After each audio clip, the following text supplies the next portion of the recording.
Let's fill out the Kentucky Motorcycle Bill of Sale together, and do it in a way that holds up when it's time to register the motorcycle and transfer the title. Start at the top with the date of sale, then the seller's details. In our example, that's Anna Baker, with her address, phone, and email. Then the buyer's, Ben Carter, with the same. 2 quick habits. Enter each name exactly as it appears on that person's ID and on the title. A nickname or a typo can stall the transfer later. And don't leave a line blank. If something doesn't apply, write NA.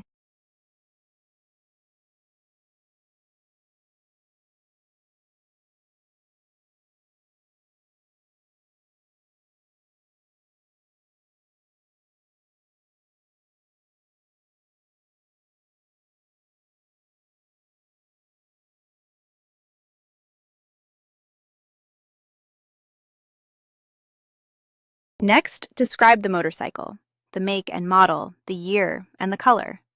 Then the VIN. Type the VIN exactly as it appears on the title or the motorcycle. A single wrong character can hold up the transfer. Then the odometer reading. Write the exact number, not a rounded guess.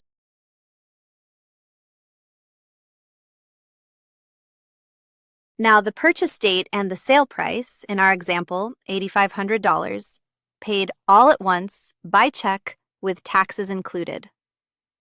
Write the real price. Lowballing it to shave the sales tax can come back as back taxes and penalties, and it leaves the buyer with weaker proof of what they actually paid. Now the signatures. The seller and the buyer each print their name, sign, and date. This form also has witness lines and a notary block. Use them only if your state requires it, or add a witness for extra proof. Then make 2 copies. Each side keeps a signed one.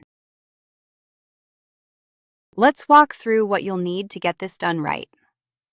First, the bill of sale itself. In Kentucky, this document needs to be on law enforcement's letterhead, so keep that in mind before you get started.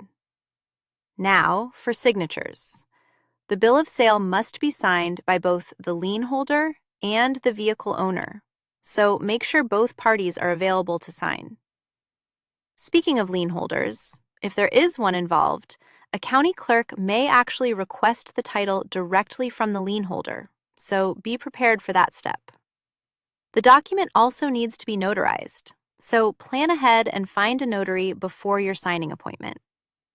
For the title transfer, Kentucky uses Form TC 96-182. And when it comes to signing the title as the seller, only the seller's signature is required on that portion.